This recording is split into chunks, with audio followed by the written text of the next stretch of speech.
Sabi nila, masyadong mataas ang lipad. Pangarap ko raw ay hindi nararapat.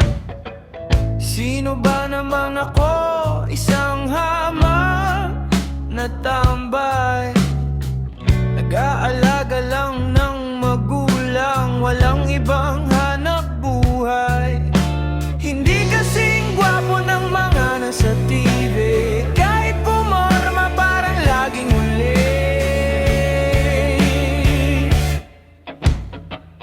Di marunong mag-gitara, wala ring negosyo. Bulsa ay laging butas, walang maipang luho. Mataba, makitid ang tingin nila sa akin. Sabi ng iba, "Oy, gising!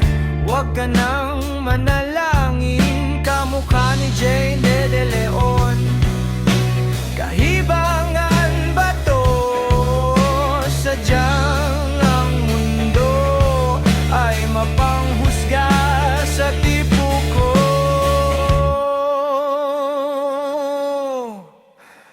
Pero teka lang, sandali, makinig muna kayo. Kahit ganito ako, tapat ang puso ko.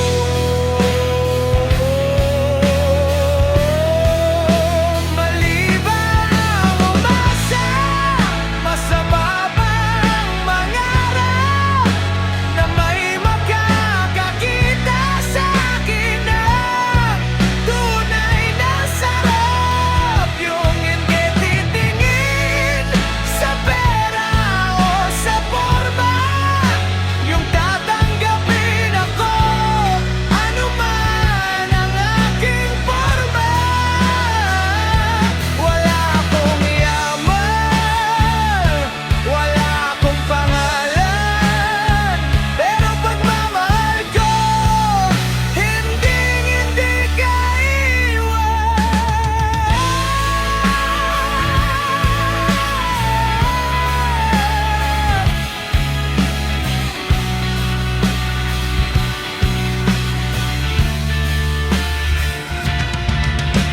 Hindi man ako tunay na lalaki sa inyong paningin.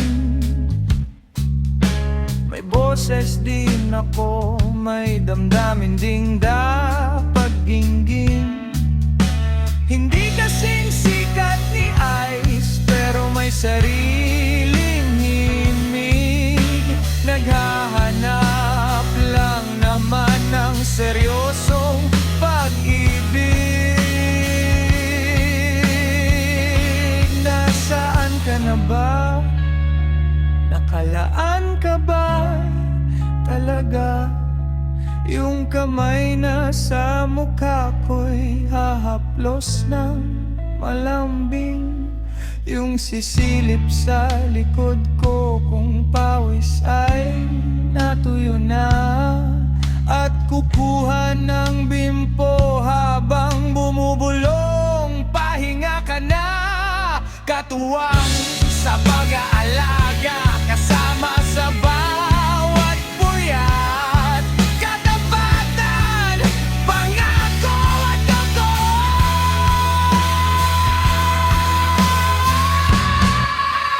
Malibang umasa, masama bang mangarap na may makakakita sa akin ng tunay na sarap? Yung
kita iiwan.